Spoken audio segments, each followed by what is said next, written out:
이원재 끝내주는 경제 양기호 성공회대 교수님, 전 고배 총영사님이십니다. 모시고 한일 관계 일본 문제 좀 여쭤보겠습니다. 안녕하세요. 네, 어서 오세요. 네, 지금 그 일본 정부가 사도광산 유네스코 문화유산으로 등재한 과정에서 우리나라 사람들을 강제로 동원해서 노역을 시켰다는 얘기를 쏙 빼고 등재를 하는 과정에 한국 정부가 찬성했다. 협조한 거 아니냐, 이런 사실이 지금 알려지고 확산되면서 파문이 정치권에서 많이 일고 있는데요. 한일 관계 전문가시니까 이 과정은 어떻게 보셨어요? 이거 정말 저는 조금 크게 잘못됐다 이런 생각이 들어요. 그러니까 사실은 1919년에 있었던 3.1운동, 그 다음에 대한민국 임시정부라는 것은 국가의 기본이거든요. 근데 이것은 기본적으로 1910년에 강제병합이 불법이라는 겁니다. 근데 일본은 1910년 합법이라고 계속 주장하고 있거든요. 그러니까 강제가 아닌 겁니다. 1910년부터 45년 있었던 것은 조선인이 아니라 일본국 식민으로서 한 거예요. 근데 그러니까 이건 강제성이 없다고 주장하는 거거든요. 그래서 이것이 이제 1965년에 한일 국교 정상화 때는 봉합이 된 건데, 그 뒤로도 계속 논쟁이 되오면서 일본군 위안부 강제징용 문제에서 우리가 같으면 이제 대법원에서 불법성을 완전히 확정을 한 거죠. 근데 그러니까 이것은 불법적이고 강제성이 있었다는 것을 지키는데 가장 중점을 둬야 됩니다. 그리고 2015년에 그때 군함도 그게 터졌을 때 그걸 겨우 얻어냈어요. 자신의 뜻에 반해가지고 거의 강제 노역을 당했다는 것이 한국 측이 합으로서 얻어낸 겁니다. 근데 이것을 완전히 지금은 포기한 상태가 됐거든요. 근데 그걸 포기하고 나니까 일본 정부에서는 그냥 지나치기는 뭐하니까 심정적으로는 좀 도움이 될 수 있도록 하겠다, 한국 정부에. 라는 식의 굉장히 약한 대응이에요. 그러니까 완전히 이것은 말로 주고 대로받는 것도 아니에요. 말로 주고 아무것도 못 받는 거거든요. 이건 국가의 기본, 헌법 정신의 근간을 건드리는 중요한 문제이기 때문에 이건 반드시 지켜야 되는 건데 그걸 완전히 포기해버렸다. 그것도 이제 지난번부터 제가 이야기를 들었더니 이미 대통령실에서는 이 문제에 대해서는 찬성하는 걸로 방침이 정해지고 있다는 심지어 그런 말까지 들었거든요. 예를 들면 윤동민 대사가 왜 니가타현 그 사도광산에 있는 곳에 왜 방문을 합니까? 니가타현 지사가 주일 한국 대사를 만나가지고 요청을 해야죠. 그게 맞는 거죠. 자기들이 아쉬운 것이기 때문에. 근데 그러니까 이 부분에 대해서는 외교부는 나름대로 최선을 다했다고 하는데 제가 보기로는 기본적인 어떤 그 선을 전혀 지키지 못했다는 점에서는 굉장히 이건 비판받아 마땅하다 이렇게 생각이 듭니다. 그렇군요. 근데 이게 혹시 일본에서 뭔가 얻어내기 위해서 외교 협상에서 카드를 쓰는 거 아니냐, 이런 생각도 해볼 수는 있을 것 같은데 그런 기미가 좀 있습니까? 어떻습니까? 아니, 일본 측은 사실은 윤석열 정부 들어와가지고 굉장히 많은 걸 얻어냈어요. 심지어 기시다 총리는 윤석열 정부 들어와가지고 제3자 청의원제 하면서 지지율이 상당히 올라갔어요. 그게 거품이 빠지니까 지지율이 떨어지는 정도였거든요. 그러다 보니까 사실은 한일 관계에서 일본 정부가 윤석열 정부 이후에 얻어낸 게 너무 많습니다. 예를 들면 후쿠시마 오염수 문제도 큰 문제거든요. 이것도 한국이 다 양보했죠. 라인야후 사태에서도 한국이 오히려 쟁점을 최소화시켰거든요. 이번에 사도광산도 마찬가지입니다. 우리 정부가 사실은 여기에 반대하게 되면 이건 어렵습니다. 만장일치이기 때문에 이게 어렵거든요. 근데 거기에 대해서 아예 처음부터 예스라는 카드를 준 거예요. 예, 그러다 보니까 이번에 윤동민 대사가 귀국할 때 어떻게 했느냐. 지금까지 일본에 있었던 한국 대사 중에서 최고였다는 식으로 해가지고 기시다 총리가 만나가지고 거기서 아쉬움을 표시했거든요. 근데 그 정도입니다. 이거 뭔가 이상한 거예요. 원래 보수라는 건 뭡니까? 보수라는 것은 국익을 지키고 민족의 어떤 고유적인 정체성이라든지 어떤 국가의 발전이라든지 이런 걸 지켜야 되는 거 아닌가요? 그렇죠. 정반대예요. 네. 지금 정부는 보수라고 하면서 정반대. 이게 반북, 북한에 반대하다 보니까 완전히 반민족적인 상태로 가고 있는 굉장히 해괴한 상태예요. 이건 굉장히 문제가 많습니다. 그래서 그런가요? 오히려 일본이 아니라 미국 쪽에서 외교 전문지에서 이런 얘기가 나왔어요. 윤석열 대통령은 일본이 발견한 완벽한 공범이라는 얘기까지 나왔는데요. 어떻게 보세요? 이거 좀 심각한 문제죠. 이거 디플로메시라는 것은 저도 대학교 때 공부를 할 때 들었을 만큼 굉장히 유서 깊은 미국뿐만 아니라 세계적인 글로벌한 외교 잡지 중에 하나예요. 네. 디플로메시는 외교관이란 말이거든요. 네네네. 근데 여기에 그런 글이 실렸다는 것은 굉장히 부끄러운 일이죠. 이 사안의 본질은 뭐냐면 과거사에 대해서 감추면 안 되는 거예요. 유네스코라는 것은 유네스코의 기본 정신이 있습니다. 기본적으로 인류가 만들어온 좋은 유산들을 가지고 전 세계에 알리면서 공유해 나가고 그걸 더 발전시켜 나가자는 것이 기본 생각인 것이고, 유네스코 교육이라는 것은 타인에 대한 증오라든지 아니면 역사를 왜곡한다든지 진실에서 벗어난다든지 이런 걸 해서는 안 된다는 것이 유네스코의 기본 이념이거든요. 그런데 이것에 대해서 한국 정부나 일본 정부가 역사를 왜곡하려고 하고 있고, 윤석열 정부가 앞장서 가지고 이것을 지지하고 오히려 한국이 나서 가지고 일본의 역사 왜곡을 조장하고 있다, 돕고 있다는 점에서 이것은 어떤 잘못된 공범이다라는 정도까지 지적을 한 거거든요. 이거 상당히 아픈 소리죠. 아니, 국가라는 것이 왜 있고 국가라는 건 왜 있습니까? 국민이 지금까지 국가를 지키는 과정에서 당해온 많은 피해들, 그걸 기억하고 추모하고 두 번 다시 그런 일이 없도록 하는 것이 국가 아닌가요? 근데 국가가 국가가 가진 기본적인 정체성에 대해서 완전히 다 포기한 겁니다. 이건 뭐 보수도 아니고 민족도 아니고 아무것도 아니에요. 다 전부 다 내주고, 보수라는 것은 자기 걸 지키는 게 보수죠. 자기가 가지고 있는 장점을 그걸 발현을 시켜가지고 인류에 이바지한다든지 인류 공영에 기여한다든지 하는 것이, 그것이 기본적인 취지인데, 그것이 보수인데, 이건 자기의 장점도 포기하고 남이 가진 단점, 문제점을 오히려 조장하고 있는 상태니까, 이건 그런 측면에서 돌플로밋이라는 유명한 세계적인 글로벌한 이건 외교 잡지에서 윤 정부야말로 일본의 역사의 공범이다라고까지 지적을 한 겁니다. 이건 그러니까요. 부끄러운 일입니다. 네, 정말 예. 부끄러운 일이네요. 그래서 그런지 보수 인사라고 할 수도 있는 이종찬 대한광복회장이 굉장히 격렬하게 또 이번에 윤석열 대통령을 비판을 했어요. 그래서 윤석열 대통령이 배신했다 그러면서, 본인이 지난 대선에서 자신은 윤석열 대통령을 지지했는데, 지지할 때까지만 하더라도 전전의 일본과 전후의 일본은 다른 나라니까 전전의 일본 전범 국가인 그 국가에 대해서는 비판을 하고 전후의 일본하고는 미래를 열어가겠다. 그래서 그 관점에 동의를 했었는데, 지금 보니까 전전의 일본도 다 인정을 하는 것 같다는 취지의 얘기를 하면서, 아니, 대통령 주변에 일본 우익하고 내통하는 사람들이 있는 거 아닌가 하는 얘기가, 용산에 일제 밀정이 있는 거 아니냐, 이런 식으로 네, 그렇게 얘기를 했어요. 네, 어떻게 정말, 보셨어요? 이건 정말 심각한 문제죠. 지금 예를 들면 식민지 근대화론을 주장하는 사람도 있거든요. 근데 예를 들면 이제 그런 사람들이 지금 예를 들면 중요한 국가의 역사 관련 기관이 지금 포진한 상태입니다. 독립기념관장을 임명한다는 것은 이건 상당히 어불성설이에요. 김형석 관장도 네. 식민지 근대화론자라는 말씀. 뭐 본인은 이제 뭐 뉴라이트가 아니라고 이야기하지만, 예를 들어 지금 언론에 나온 그대로를 인용을 하자면, 본인은 예를 들면 일본 식민이었다라고 이야기를 해요. 그럼 일본 식민이었다는 말은 뭐냐면 1910년 합법이었다고 하는 일본이 주장하는 것하고 똑같은 겁니다. 오히려 그것보다 더 나아가 있어요. 일본 국민이었지 일본 식민은 아니었는데, 조선인들은 일본인들보다 차별받는 일종의 식민지의 식민들이었어요. 굉장히 가혹한 상태였거든요. 그건 맞다, 그 말이 틀리지 않고 그건 그대로 인정해야 된다는 식의 그렇게 해석될 수 있는 취지로 들리거든요. 이건 굉장히 잘못된 거죠. 지금 대한민국 헌법의 전문을 보게 되면, 우리 대한민국은 1919년에 3.1운동과 그 같은 해에 만들어진 대한민국 임시정부의 법통을 잇고 있다는 거예요. 그게 기본 아닙니까? 그러면 대한제국이라는 것은 1893년에 만들어졌어요. 고종 황제가 만들었거든요. 그리고 1945년에 48년에 대한민국이 출발한 겁니다.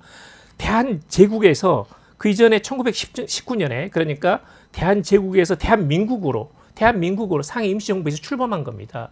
이게 이제 기본적인 대한민국 헌법 법통이거든요. 정신이고 취지이고. 그런데 거기에 대해서 정면으로 부정하고, 예를 들면 건국절 논란 같은 거 하거든요. 건국절 논란은 뭐냐면 이명박 때부터 있었는데 1948년이 대한민국의 출발이라고 보는 겁니다. 그러면 1919년에 있었던 대한민국 임시정부는 아닌 거예요. 그건 이제 대한민국 헌법 정신하고 전혀 맞지 않거든요. 이승만 대통령이 그러면 1948년에 이게 건국절을 만들어야 된다, 이게 출발이라고 말했냐면 전혀 그렇잖아요. 이승만 대통령 그런 언급을 한 적이 한 번도 없습니다. 그걸 나중에 뉴라이트들이라고 불리는 사람들이 지금 만들어내고 있는 일종의 그 이념 전쟁이거든요. 그러니까 적어도 한국의 중요한 역사의 기관장들을 임명을 할 때는 대한민국의 헌법 정신에 맞는 사람들을 임명을 해야 맞는 거죠. 더구나 지금까지 관례상으로 본다면 뭐 안중근 의사의 무슨 손자라든지 독립운동에 투신했거나 또는 그걸 연구해온 사람들이 지금까지 임명이 됐어요. 그런데 정반대 입장에서 대한민국 헌법 정신과 정반대 입장에 서 있는 사람들을 독립기념관장에 임명한다는 것은 이건 모욕이죠. 이건 헌법 위반 사태가 지금 벌어진 겁니다. 그러니까 이게 왜 도대체 이런 정도의 사람이 임명이 되는 건가 하는 것은, 그 안에 다양한 지금 국가, 특히 이제 역사 관련 기관에 임명되는 거 보게 되면 뉴라이트 인사들이 많이 포진돼 있거든요. 뭐 무슨 재단, 뭐 아니면 무슨 연구원 등등 해가지고. 근데 그런 면에서 상당히 이건 지금 이 인사 임명 절차가 매우 지금 부적절하고 더구나 반헌법적이고 반민족적이다 이렇게 평가할 수밖에 없습니다. 그게 극단적으로 얘기하자면 공직에 계신 분들이 다 그런 시각을 갖게 되면 우리나라 역사가 지워져 버리는 거 아닌가요? 지워지는 그 36년의 역사는 없어져 버리는 거죠. 그렇죠. 사실 지금 예를 들면 1937년에서 난징 대학설 같은 거 그 시초가 어딘지 아십니까? 우리가 1894년에서 청일전쟁에서 동학 그 민중항쟁이 있었는데 그때 무려 2만 명, 3만 명의 많은 의병들이 그야말로 엄청나게 죽었습니다. 대량 학살이 있었어요.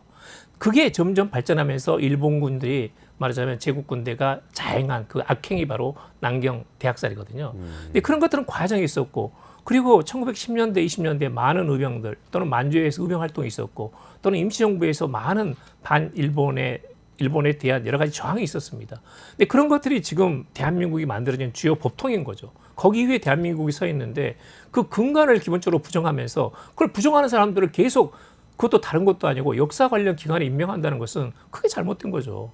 그건 거꾸로 가는 겁니다, 지금. 그러네요. 그러니까 정말 일본이 우리나라를 강제로 점령했던 그 기간에 대해서 그게 불법적으로 점거했다고 우리는 헌법 정신에 담고 있는데 맞습니다. 근데 그걸 정면을 부정하고는 합법적으로 합병을 했던 것이고 그 다음에 우리 나라를 새로 다시 세운 거다. 이렇게까지 지금 해석을 할 수 있는 거잖아요. 그분들의 그런 주장은. 주장입니다. 그런 주장이에요. 그러니까 예를 들면 지금 지난번에 있었던 2019년에 대법원 판결이 있거든요. 대법원 판결의 기본적인 취지는 뭐냐면 1910년이 불법이었다는 겁니다. 그러니까 불법 점거, 35년간의 불법 점거하에서 빚어진 이런 상황에 대해서 일본 정부는 피해자에 대해서 정치적인 위자료를 지급하라는 거거든요. 그것도 1965년에 한일 청구권 협정하고 서로 충돌하지 않습니다. 왜냐하면 거기는 이제 이렇게 럼섬이라고 그러는데 토탈로 해가지고 유무상 5억 달러가 들어온 것인데 정신적인 위자료를 별도 지급하라는 것이 2019년에 있었던 대법원의 판결이거든요. 근데 그것을 일본 가가지고 한일 양국 정상회담에서 제3자 채무 변제를 한다. 일본 기업들은 추가로 나중에 변제할 필요는 그런 걱정을 전혀 하지 마라. 하는 것은 대법원의 판결을 이건 무시하는 거죠. 이건 헌법 위반입니다. 이것만으로 충분히 탄핵 사유가 될 수 있어요. 어떻게 대통령이 대한민국 최고의 사법부의 대법원 판결을 무시하는 그대로 발언을 더구나 외국가 가지고 마음대로 할 수 있습니까? 이건 굉장히 부적절한 거죠. 그러네요. 삼권 분립을 부정하는 행위라고 삼권 분립 부정하는 있네요. 겁니다. 그러네요. 원래 삼권 분립에서 가장 최고에 있는 것은 말하자면 대법원이에요. 그리고 헌법재판소입니다. 네. 헌법재판소는 탄핵을 인용하게 되면 박근혜 대통령처럼 그건 행정부의 장이 쫓겨나는 겁니다. 네. 대한민국의 입법, 행정, 사법이 있지만 가장 최고에 있는 것은 미국이나 한국이나 전부 다 사법부고 그건 일본도 마찬가지예요. 네. 사법부의 판결은 따르는 것이 행정부하고 그 다음에 입법부의 기본적인 취지인 겁니다. 근데 그런 것들을 지금 무시하면서 하다 보니까 결국은 어떻게 되느냐. 그냥 일본의 모든 걸 양보하고 퍼주기 하고 우리 국민들은 굉장히 불만감, 그 다음 초조함 느끼고 피해자들은 피해자도 정치적인 그런 걸 있고 라인 야후 사태도 라인 플러스 2,500명 이건 굉장히 불안해졌어요 지금. 일본 정부가 나서 가지고 한일 투자 협정을 위반하면서까지 이걸 전부 다 일본 측의 그런 인프라로 구축하겠다, 만들어 나가겠다, 바꿔 나가겠다, 거버넌스를 완전히 일본 위주로 교체하겠다는 것이 일본 정부의 개입이거든요. 이건 한일 투자 협정을 위반한 겁니다. 캠프 데이비드 협정 2023년에 있었던 걸 보게 되면 한미일은 경제 안보, 기타 등등 모든 가치를 공유하는 것까지 전부 다 합의를 했어요. 근데 그런 것에 대해서 일본 정부가 정면으로 도전하는 겁니다. 한미일이 약속한 부분에 대해서도 일본 정부는 그걸 위반하고 있는 것이고 그것도 20년 전에 2002년에 합의한 한일 투자 협정 자체도 일본이 지금 그걸 위배하면서 한국 측에 지금 불리한 요구를 하고 있는 겁니다. 근데 그런 것에 대해서 한국 기업을 지키고 한국 국민을 지키고 오염수로부터 한국 국민을 지키고 일본 정부의 부당한 개입으로부터 라인을 지키고 하는 것은 한국 정부의 고유 역할 아닌가요? 근데 그런 걸 다 포기하고 심지어 영혼까지 역사까지 다 이걸 내준다는 것은 정상이 아니죠. 그러네요. 네. 일본이 무리한 요구를 하고 있는데 우리 정부는 그냥 다 받아주고 있고 협조를 하고 있다 오히려. 뭐 그런 이건 정말 잘못된 겁니다. 이건 정말 나중에 부끄러운 역사가 되기 쉬워요. 지금이라도 바꿔야 됩니다. 너무 안타까운데요. 그 일본에서는 우리나라가 이렇게 우리 정부가 이렇게 행동하는 것에 대해서 어떻게 보고 있을까요? 근데 가장 큰 문제는 일본 정부는 1910년이 합법이라는 것을 계속 주장하라는 거예요. 네. 1910년부터 1945년은 우리는 불법이고 일본은 합법인데 1965년에서는 냉전기에서 이걸 봉합한 거거든요. 네. 이 부분을 그냥 넘어간 겁니다. 이 부분이 불법이었다 합법이었다 결론을 못 내린 거예요. 네. 근데 그리고 나서는 1990년대 들어와 가지고 위안부, 일본군 위안부 할머니들의 피해, 강제징용 피해 같은 게 나면서 일본 정부와 한국 정부가 공통으로 만들어 온 자산이 있어요. 1995년에 무라야마 다마라든지 1998년에 김대중 오부치 공동선언에서 식민 통치에 대한 통절한 사죄와 반성이 있었거든요. 그러면서 한일 공동이 한일 양국 국교 정상화 때는 이걸 우리가 못 만들었지만 그렇지만 일본 측에 정말로 사죄 반성한다는 것을 문구를 공식적으로 정부에 담화로 발표를 하고 그러면서 이것을 보완해 온 겁니다. 아. 한일 양국의 네. 일본의 자민당 그리고 한국 정부가 같이 만들어 온 거예요. 이것을 아베 정권이 들어와 가지고 다 깨뜨린 겁니다. 위안부가 날조됐다. 자발적이었다. 강제징용은 없었다. 조선반도 출신 징용. 지금도 일본 외무성의 홈페이지에 보면 공식적인 용어가 뭐냐면 조선반도 출신 징용자입니다. 네, 이것은 전부 다 자발적인 거예요. 이건 전부 다 강제가 없었다고 일본 측이 주장하는 거거든요. 심지어 최근 들어서는 무슨 2022년에는 독일의 숄츠 총리하고 기시다 총리가 만나가지고 그 지금 베를린 밑에 고 있는 소녀상 잘못된 거니까 없애달라. 베를린 시장도 최근에 일본에 가가지고 이 외무장관을 만나가지고는 앞으로 없애겠다는 식으로 약속을 하지 않았습니까? 지금 이제 그 소녀상은 벌금 물게 돼 있어요. 그래서 지금 베를린에 있는 교민들이 벌금 우리가 물 테니까 일단은 계속 가지고 나가자. 이런 식의 지금 상황이거든요. 일본 정부는 계속해서 왜곡을 하고 있는데 한국 정부는 방치, 방관, 심지어 탄압 아니면 여기에 대해서 그 반대되는 인사 임명 이건 정말 그야말로 아까 뒷번호에서 나온 것처럼 정말 완벽한 공범을 찾아낸 거죠. 일본이야말로. 우리 정부가 그런 일본의 그런 흐름에 대해서 공범이 되고 있다는 외신 기사까지 있다고 하니까 정말 부끄럽고 좀 참담합니다. 이건 정말 참담한 이건 정말 잘못된 역사 지금 어떤 과정이에요. 교수님 조금 화제를 돌려서요. 네. 제가 최근에 일본 내부도 좀 불안한 것 같아서 요거 좀 여쭤보려고 합니다. 남은 시간 동안 우리 정부의 뭐 잘못된 것도 계속 비판을 해야 되겠지만 최근에 그 일본이 100년 만에 대지진 예보가 나왔다고 하면서 국내에 계신 분들은 뭐 일단은 뭐 여행 예약하신 분들 취소하고 맞습니다. 뭐 이런 혼란이 좀 있습니다. 근데 네. 일본 내부에서는 이런 불안에 대해서 어떻게 느끼는지 되게 궁금해요. 왜냐하면 2011년에 토호쿠 대지진이 있었지 않습니까? 맞습니다. 그런 일이 또 일어날 수 있다는 불안이 있으면 이게 사람들 심리가 굉장히 불안정해질 것 같고 사회가 불안정할 것 같거든요. 어떻습니까? 이것은 이번엔 좀 다른 것 같아요. 그러니까 이제 우선 하나는 단적인 사례가 기시다 총리가 중앙아시아 3개국 방문이 있었거든요. 그 일정을 지금 포기했습니다. 총리가 몇 달 전부터 약속된 정상회담, 그것도 한 나라가 아니라 3개 나라를 방문한 것이 지금 그것을 전부 다 취소했거든요. 그리고 나서 이 총리 관절을 지키겠다라고 이야기를 했습니다. 근데 그 정도니까 상당히 나름대로 심각한 사태라고 보는 거예요. 그리고 이제 일본에서 처음으로 대지진 가능성 예보를 지금 발표를 했어요. 근데 일본 사람들은 기본적으로 익숙하거든요. 저도 일본에 있을 때 보니까 한 달에 한 번씩 한 4도 5도 정도는 지진이 일어나요. 근데 별로 이제 이렇게 물론 이제 걱정은 되지만 많이 익숙해져 있습니다. 네. 그런데 총리가 외유를 못하고 그 다음에 대지진 가능성을 처음으로 발표한 것에 대해서는 일본 국민들도 상당히 이제 불안을 느껴요. 네. 그러니까 일본은 이제 적어도 한 30년 내에 남해 이제 남쪽 남자 바다 있잖는데 난카이 트라프라고 그러는데 그 바다 밑에 이제 이 바다 밑에 계곡이 있습니다.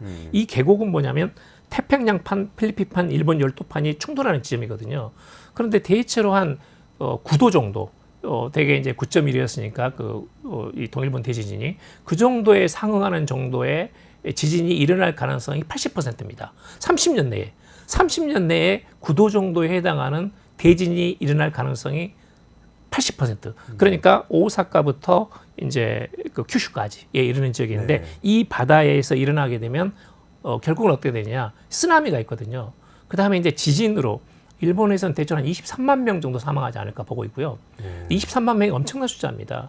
동일본 대진 때 9.1이었는데 그때도 사망자는 16,000명. 그것도 대부분 다 그 쓰나미로 죽었어요. 네. 쓰나미로. 그리고 이제 그 행방불명자가 한 2-3천 명 정도 있었거든요. 그리고 코베 대지진 때는 1995년에 일어났는데 그때는 한 4,000명, 5,000명 정도의 사망자가 있었습니다. 그 가장 일본에서 도로 교통량이 많은 데가 오사카하고 코베에 있는 이런 한신 고속도로라고 그러거든요. 이 한신 고속도로가 통행량이 가장 많습니다. 일본 전국에서. 그런데 이 부분이 완전히 고가도로가 넘어진 거예요. 바다를 따라가지고 이렇게 돼 있거든요. 그런데 이제 그게 완전히 넘어지면서 위에 있는 차량 이런 것들이 넘어지고 그 밑에 있는 사람들이 깔려 죽고 하는 상황이 발생한 거예요. 그런데 이제 그게 9.1 앞으로 30년 내에 80% 확률로 발생한다. 이건 정말 걱정이 되죠. 지금 이제 QC에서 7.1이 넘는 진도의 지금 지진이 발생했기 때문에 앞으로 일주일 동안 상당히 불안하다는 것이 이제 일본 국내 뭐 그런 그 사람들의 지금 이야기거든요. 근데 그러다 보니까 지금 말씀대로 관서지방에 가는 지금 관광객들을 좀 취소하기도 하고, 그다음에 태풍이 또 이제 동북지방으로 가고 있어서 동북지방 또 방문하려는 관광객도 좀 취소하고, 홈카이도도 마찬가지고.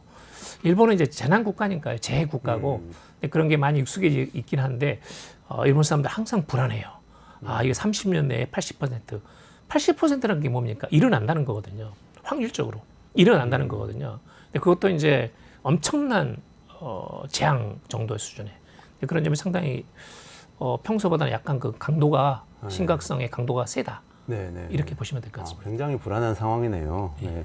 그렇지 않아도 근데 저희는 경제 프로니까 경제 얘기 계속 하다가 지난주에 계속 일본 중앙은행, 일본은행에서 금리를 갑자기 올린 것 때문에 저희 경제 전문가들도 깜짝 놀라고요. 사실은 맞습니다. 예고 없이 올려가지고 그리고 앞으로 계속 올리겠다고 했는데 또 미국에서 빅테크 중심으로 해가지고 주가가 폭락을 하고 우리 주가도 따라서 떨어지고 일본 주가 더 떨어지고 그렇죠. 이런 일이 생겼었어요. 좀 어떻습니까? 이런 게 더 불안하게 만들지는 않나요? 일본 앞으로 금리를 올리지 않을 것이라고 봤는데 지금 너무나 지금 엔저가 상태가 지속되는 거예요. 그러다 보니까 이제 사실 외부로 또 수입하는 물품 같은 것도 올라가고 그렇지 않아도 인플레가 진행이 되고 있는데 이것은 약간은 이제 조금 약간 0.25% 올렸기 때문에 상당한 정도로 일본이 조치를 취했다. 일본 정부가 그렇게 봐야겠죠. 그런데 문제는 뭐냐면 금리를 올리게 되면 경제가 역시 위축돼요. 위축됩니다. 부동산에 이렇게 대출을 받았던 사람은 금리가 올라가고 그다음에 사업에 투자하려는 사람도 돈에 이자가 더 많이 붙거든요. 그러면 이제 경제가 위축될 수밖에 없는데 금년 들어서 처음에는 일본 경제가 한 2% 성장할 거라고 봤는데 지금은 현실은 어떠냐? 0.8%, 0.6%로 성장률이 점점점 떨어지고 있거든요. 그래요? 경기가 위축되고 있어요. 그러다 보면 이걸 만약에 더 올리게 되면 이제는 일본 국내부터 불만이 나오는 겁니다. 근데 제가 보기에는 이런 것 같아요. 지금 기시다 총리가 다음 달에 총리 이제 교체가 될 가능성이 있거든요. 계속 이어질 가능성도 있습니다. 선거를 앞두고 있다 보니까 지금은 오히려 관료들이 주도할 수 있어요. 그러니까 적어도 정계에서는 경기를 지금 위축시키게 되면 기시다 총리한테는 유리하진 않죠. 그렇죠. 절대 유리하지 않습니다. 그러다 보니까 이제 그 부분에 대해서는 상당 부분 관료가 좀 밀어붙이는 식의 지금 이 정도 이상 엔저가 돼서는 곤란하다는 것이고 어느 정도 최소한의 조치는 취해야 된다는 어떤 설득이 있었지 않았나 하는 생각이 들어요. 그런 점에서 0.25인데 문제는 이제 미국 측에서 금리를 5월 달쯤에 내린다고 그랬는데 지금은 좀 더 두고 봐야 될 것 같습니다. 이제 뭐 앞으로 대선이 11월 5일 날이기 때문에 미국 대통령 선거가 11월 5일 날 끝나고 나서 뭐 트럼프든 아니면 뭐 민주당의 지금 해리스든 어떤 조치를 취할지는 조금 더 두고 봐야겠죠.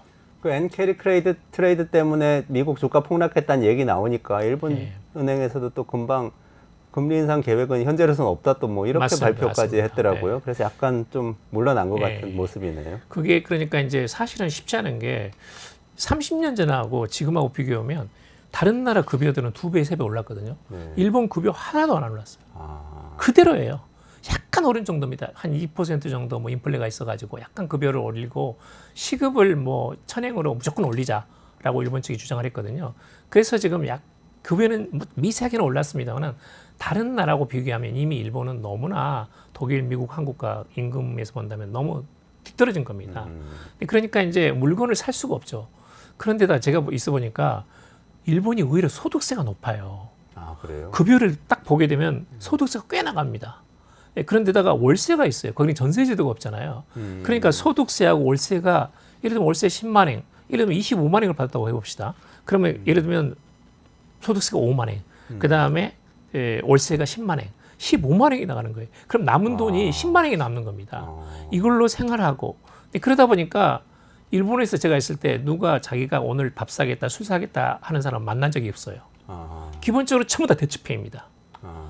밥을 얻어먹은 적은 저는 거의 없습니다. 예, 다 도지페이예요. 돈이 없어요.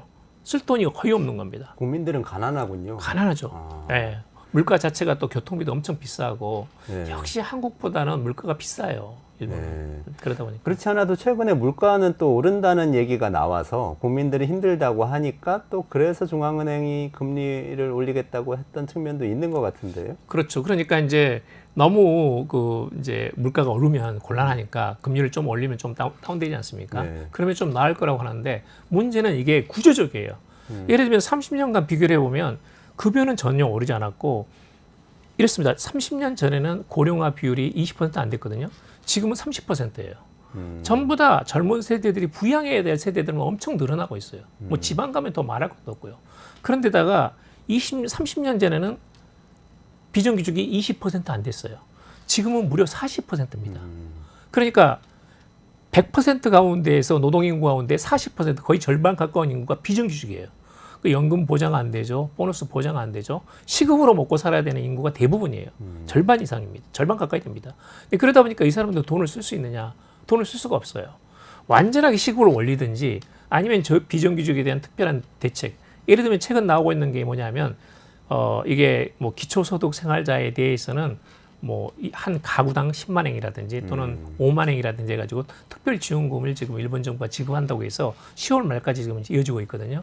근데 최소한의 조치는 취하지만 그럼에도 불구하고 구조적으로 고령화 사회이기 때문에 소득이 올라갈 가능성이 높지 않고 비정규직 때문에 소득은 더 이상 못 올라가고 근데 그런 한계들이 있기 때문에 이것은 지금은 일본이 금방 쉽게 해결할 수 있는 문제가 아니다. 굉장히 장기적인 과제다 이렇게 보는 겁니다. 아베노믹스 핵심이 돈을 풀어서 금리 낮추고 돈 풀고 뭐 엔저로 가가지고 어쨌든 간에 경제에 조금 이렇게 열기를 더해보자 이런 거 아니었습니까? 그건 실패하는 겁니까? 처음부터 그건 이제 성공과 실패하다가 중간 지점 나오게 되면 2010 몇 년, 5년, 4년 되게 되면 실패했다는 평가가 대부분이었어요. 그러니까 이게 무슨 그 한약을 먹여가지고 몸을 건강하게 해가지고 활동량을 늘려가지고 성장하는 시스템이 아니라 그냥 누워있는 환자에 대해서 잠깐 일어나라고 자극적을 이게 주사를 바늘을 놓는 겁니다. 영양주사만 계속 놓는 그런 거죠. 잠깐 일어나다 활동하다 또 눕고 하는 상황이라고 보시면 돼요. 그러다 보니까 이건 이제 인위적인 조치잖아요. N을 떨어뜨린다든지 돈을 많이 푼다든지 하는 것은 한계가 있잖아요. 그 안에 자체적으로 어떤 IT 산업이 발전한다든지 아니면 서로 이노베이션이 나와가지고 새로운 생산과 기술과 이런 혁신이 나오면서 경제가 성장하는 게 아니잖아요. 근데 한계가 있었죠. 그런데 이제 마지막에는 기술 혁신학을 분명히 넣어가지고 누구나 단돈 1억만 있으면 기업을 세울 수 있다든지 아니면 기업에 대한 뭐 이렇게 면세한다든지 하는 조치는 많이 취했는데 그게 성과로 이어지지는 않았어요. 그러다 보니까 기본적으로는 일본 경제가 그렇게 아주 크게 나아지지 않았다라는 평가입니다. 알겠습니다. 아베노믹스는 실패하고 일본 국민들은 가난해진 상태에서 늙어가고 있다. 이런 좀 어떻게 보면 슬픈 이야기인데 그 상황에서 지진 같은 맞습니다. 공포도 밀려오고 좀 어려운 상황인 것 같습니다. 오늘 말씀 여기까지 들어야 될 것 같은데요.